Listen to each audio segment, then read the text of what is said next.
The COYGIG Pod on Off the Ball in association with Cadbury, official snack partner of the Republic of Ireland women's national team. Katie McCabe, a huge goal. I'm very proud of the team's performance. We're going to go out there to beat them. We're going to try and beat them. Hello and welcome to the COYGIG podcast. Kathleen McNamee here with you to look back on another international window. I suppose we'll call it a successful one because it did come with 2 wins, but not maybe what we expected from it. Joining me to talk about last night's game and what is to come in the future is Karen Duggan and Scarlett Herron. Guys, you're both very welcome. So we are back with a bang. Is that what we're saying after Slovenia? I don't know how much of a bang it is now, to be honest. Yeah, it was. You were both there in Tala last night. Obviously, it's this first game in a long time at home that I haven't been to, but it started so well. With opening minutes, we had the Amber Barrett penalty. It shouldn't have been a penalty, let's be real. Yeah. It was definitely outside the box. Although, Scarlett, was it you that was a bit like, she landed in the box, so it was okay? I think it was, if it's on the line, it's kind of like, it's like tennis. If the ball bounced on the line, it's in. So I think it's the same here. Like, I do get why she gave it, but I think it was more, Amber was straight over to her to sort of point. I don't know if the ref was actually going to make that call until Amber went over to her, but here, we'll take those. Yeah, well, it turns out we did need to take it because we didn't really do all that much for the rest of the game, Karen, until that Anna Patton goal.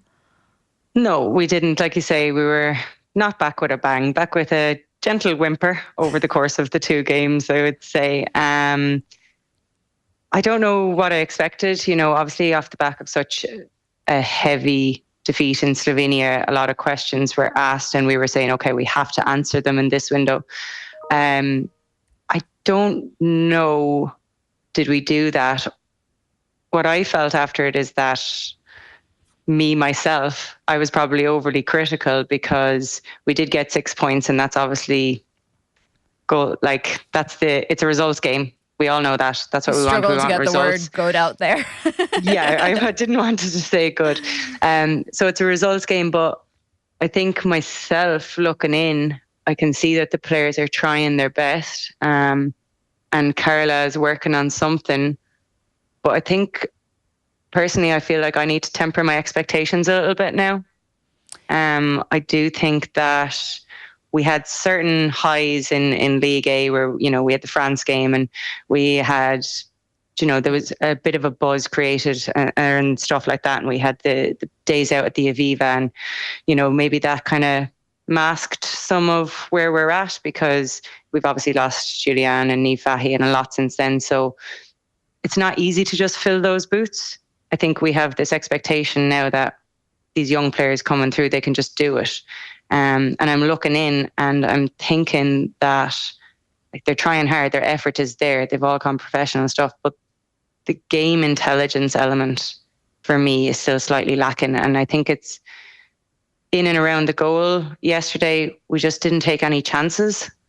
I don't think that's a confidence thing. I don't think it's to do too much with, you know, tactics. I just think it's knowing what to do and picking the right moments to do it. And that's why I think we went for Aoife Mannion as player of the match, because she was someone who knew when to pick up the tempo and knew when to slow it down. And I think we need a little bit more of that throughout the team, a little bit more composure if we're going to make the next steps. And that's probably the hardest thing to teach in football. So I myself have kind of dampened my expectations a little bit of the team, not because of effort or ability or anything like that. It's just, I think where we're at the moment a little bit. There's work to do. I think that's become very evident over the last 2 windows. Yeah, and Scarlett, I think we did know that, especially after the Wales games. I suppose, to Karen's point, there definitely does need to be a temper of expectations, but I think we maybe didn't realise how much we had to temper them. Yeah, and to be fair, I think we spoke about that after the Wales game, and like Karen, you were very strong on it, saying that like that we need a bit of a rebuild, and Carla's going to bring that, and we kind of said like there's not going to be results straight away. It's going to take a while to build in, and even if if it doesn't get us to the next World Cup, it's maybe a 4-year plan, and maybe it's just something that needs to happen, and maybe it does have to get worse before it gets better. And I think that Slovenia game was probably the worst part of it. You'd hope, but I think we had patches where we were good, and then, like as Karen said, we're having patches where we're sort of making the wrong decision in the wrong spaces. And I think we didn't really get at them a lot. Like, you're looking at that with their backline, and like they're not very strong as a defensive unit at all. And I just feel like we didn't trouble them, especially the goalkeeper. I think apart from maybe a save she made by Lucy Quinn in the last 15 minutes, she wasn't really troubled apart from the goals. And then obviously the 2 goals coming from set pieces. It's obviously great to have like Megan Campbell's delivery to be so pinpoint all the time, and the throw-in game and all that. But I think we need to start thinking of ideas and ways to get at teams in open play, and maybe get the ball out wide a bit quicker and get it into the box. Because I feel like yesterday we were kind of stalling. We get to a certain point high up the pitch and we just wait, and then it gives Grace a chance to get back. And instead of that first time ball into the box where it was Amber or Marisha Shiva making a run in, I think that maybe we can just be a bit more critical there. Yeah, to that point, like we were reliant on the set pieces and obviously the throw, and we got a goal from a corner. But I think you're right. We're looking at that defence and you think, move it quickly, get it wide, pump it in the box. That defence were so vulnerable. The goalkeeper was vulnerable. And like we mightn't have super strong headers coming in, like Leanne and Amber. It's not like what they're known for in their game. But looking at their defence and how scrambled they were when they were put under the slightest bit of pressure, we would have picked up second balls. And that's what I mean too about game intelligence, like recognising their deficiencies and capitalising on what we're good at, which is being a bit more direct, being high energy. We had the fitness levels to go at them, I think. Our press was a lot better yesterday than it was on Friday.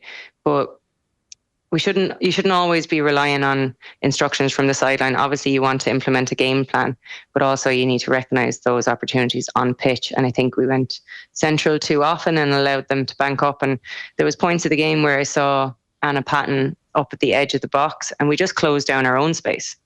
We talked about, when you play, I hate the term low block, when someone sits deep. When the team sits deep, like, you have to find a way to pull them out.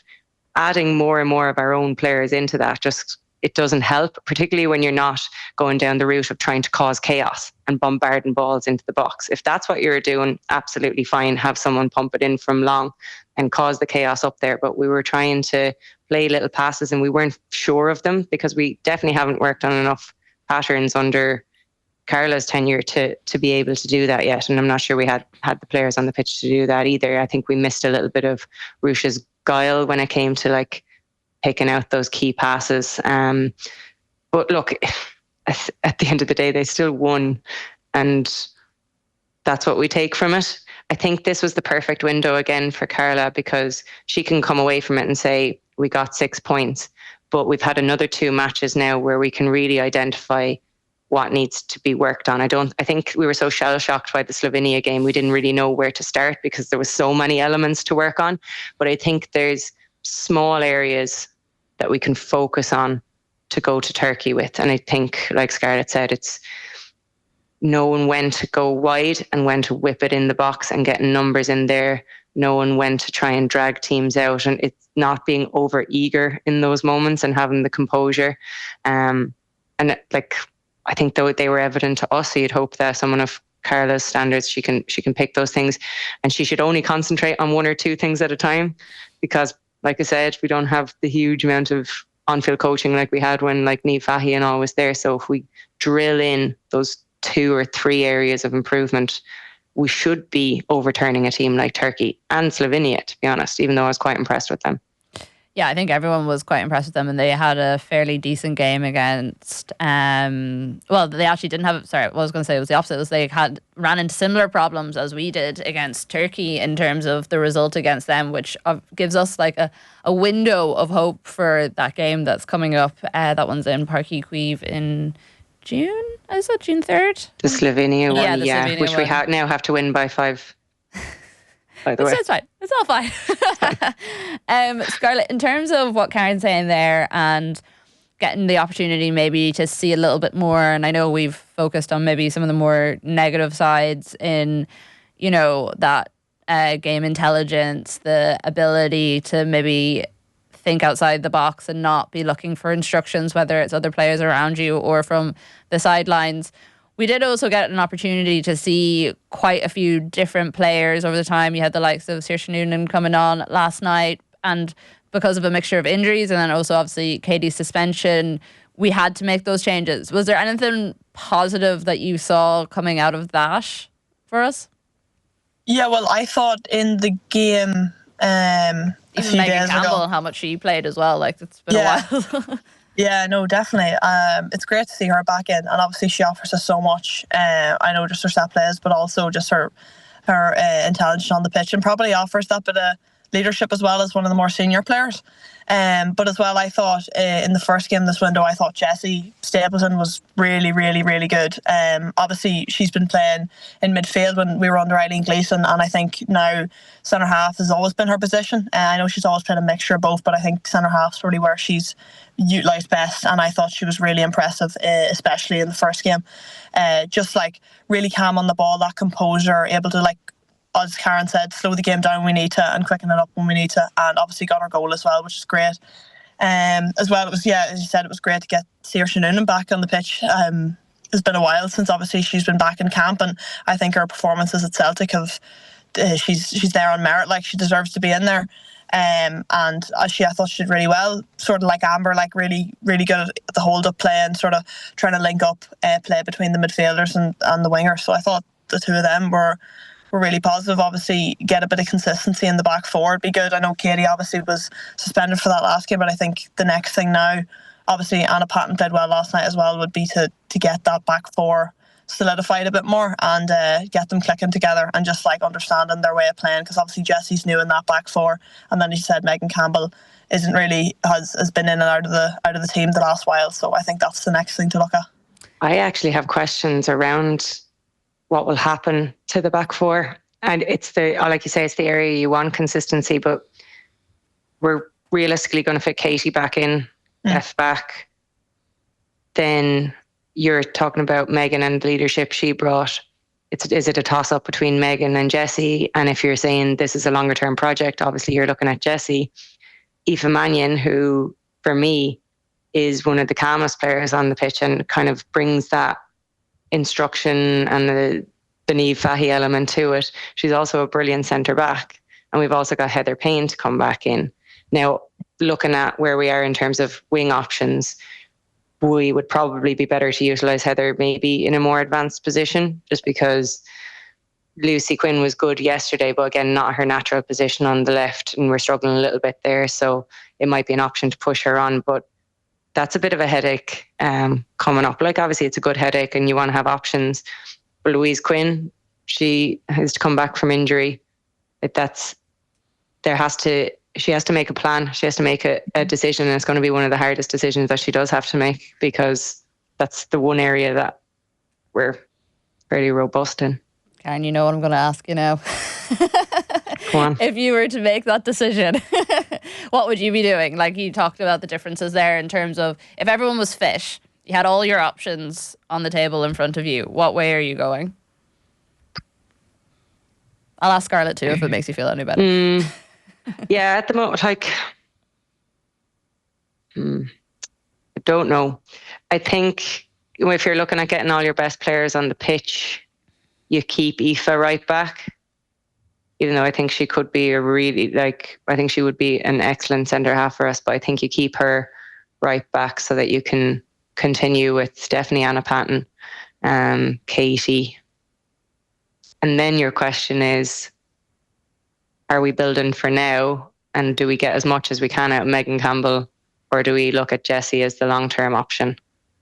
And I don't want to make that decision. Scarlett, what are your thoughts? I agree with Karen's three there. Anna Patton, Mannion, and who else did you say? Katie. Katie, Katie. yeah, obviously. Oh, Katie. No, she's forgettable. Sorry. She's easy to forget.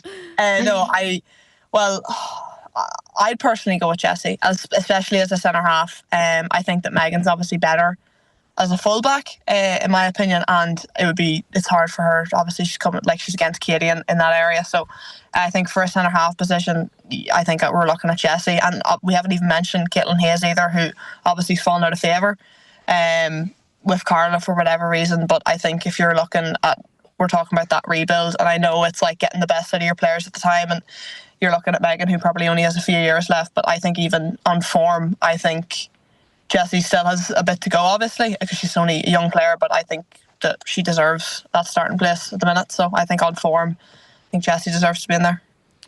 There probably is an argument too, to be fair, like if you are doing a throw up between Jessie and the other options that you've mentioned there, in that they're all quite experienced, but also, well, Caitlin Hayes, you would say, is the difference there, in that she is a bit younger, and I mean, it might not even matter, because she doesn't seem to be in favour at all with Carla Ward.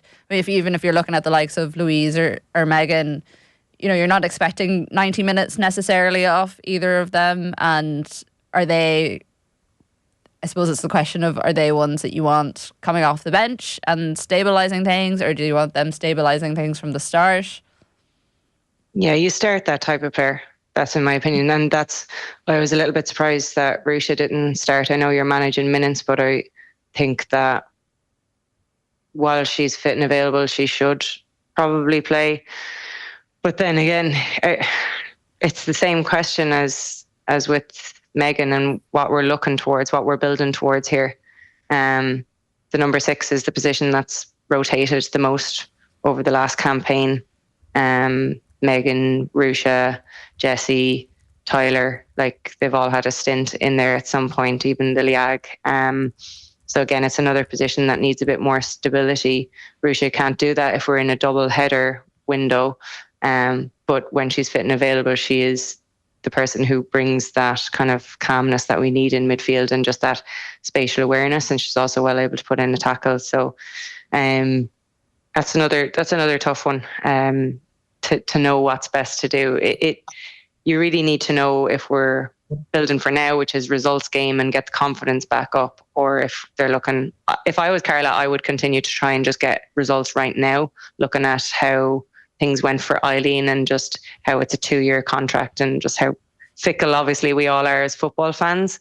But as a holistic approach, and if the FAI were looking in, I wonder would they kind of have an eye on the World Cup, or and kind of encourage a bit more kind of bringing through youth and a bit more of allow the time for a build, which is not what any fan wants. I was going to say, Scarlett, it's a bit of a difficult one. It's kind of chicken and the egg, you know. Yeah, it's really hard. In that we've seen already the effects of not qualifying for the Euros this summer. If you're going to lose another tournament and lose some of that momentum, it's really hard to convince people to spend money on something that doesn't look like it's being successful in a certain point. But then, as well, as we all know, sometimes you need to break everything down before you can actually build it all back up again.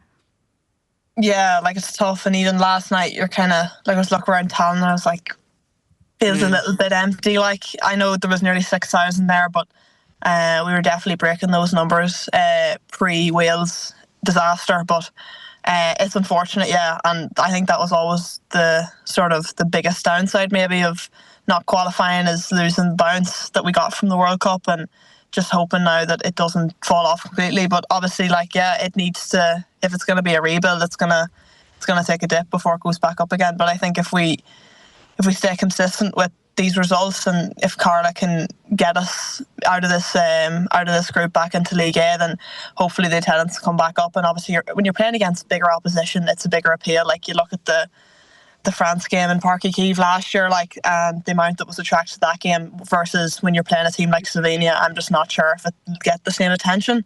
And that's really what football is. You're obviously, people are going to be attracted to bigger games, and you're not going to be wanting to pay whatever €25 to go watch. You'd rather pay €25 to go watch Ireland play England than Ireland play Turkey or Slovenia on a Friday night, you know?